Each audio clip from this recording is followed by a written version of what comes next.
Hey guys, today I'm going to tell you how to recover my eyes only deleted pictures on Snapchat.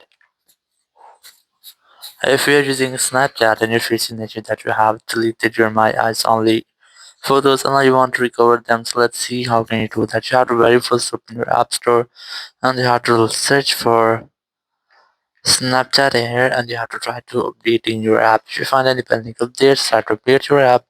Then go back, open your Snapchat app, tap on the profile option in the top left corner.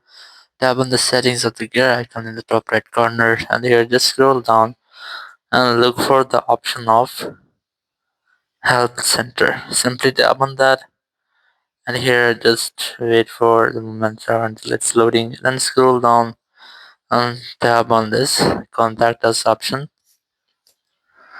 Again scroll down and here look for the option of I need help with the Snapchat feature.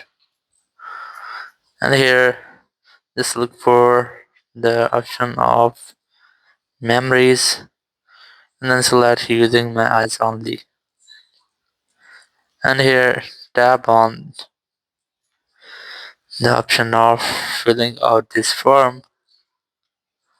And here you have to enter your username, then enter your email. You have to enter an active email which is associated with your Snapchat account. And it is active now, so Snapchat will respond you on that email. And then you have to enter a description that you have lost or you have deleted your my eyes only photos and you want to recover them or something like that. And after doing that, you have to simply tap on the submit option. Once you have submitted your report or your request, this Snapchat will send you a link on your mail which you have entered here, and you will be able to download or receive all the deleted photos on your my eyes only on Snapchat. Thank you very much for watching the video. Until next video, bye bye.